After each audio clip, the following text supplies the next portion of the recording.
Indonesia Corruption Watch atau ICW mengkritik Kejaksaan Agung yang memamerkan tumpukan uang hasil penyelamatan keuangan negara senilai 6,6 triliun rupiah.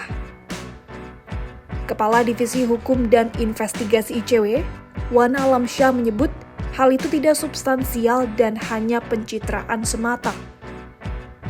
Pernyataan tersebut disampaikan Wana dalam keterangan tertulisnya pada Kamis 25 Desember 2025.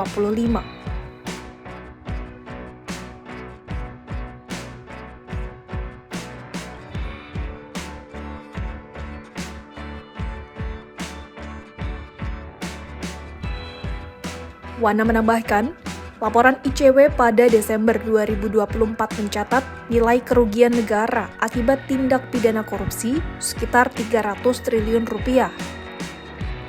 Namun pengembalian kerugian keuangan negara hanya 4,8%, yang artinya kinerja penegak hukum dalam merampas aset para koruptor tidak berhasil. ICW lantas mendesak agar pemerintah fokus pada hal yang substansial, yakni memaksimalkan pengembalian kerugian keuangan negara.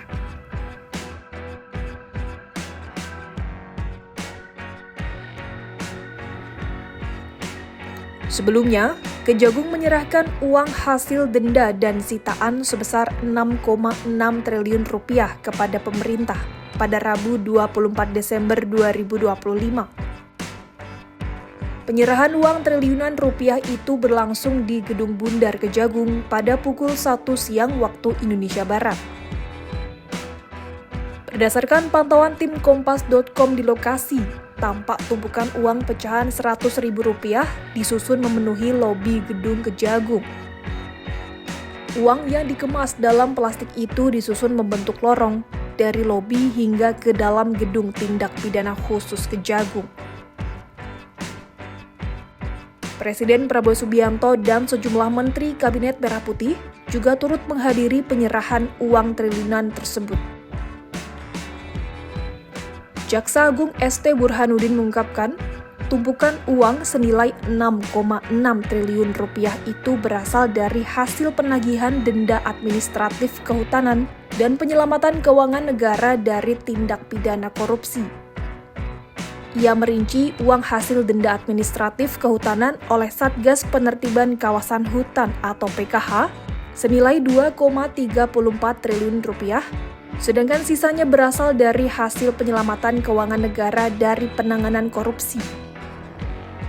Burhanuddin mengatakan masih ada peluang penerimaan negara dari sanksi denda administratif atas pelanggaran di kawasan hutan pada 2026 yang nilainya mencapai ratusan triliun rupiah. Menurutnya, potensi denda administratif dari aktivitas perkebunan sawit yang berada di kawasan hutan diperkirakan mencapai 109,6 triliun rupiah.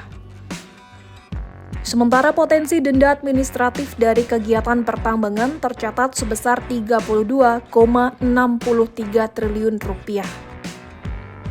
Menanggapi total uang rampasan tersebut, Prabowo menilai bahwa 6,6 triliun rupiah masih terlalu kecil dari total kerugian negara. Meski demikian, ia mengatakan uang itu dapat digunakan untuk membangun 100.000 hunian tetap untuk para korban banjir Sumatera.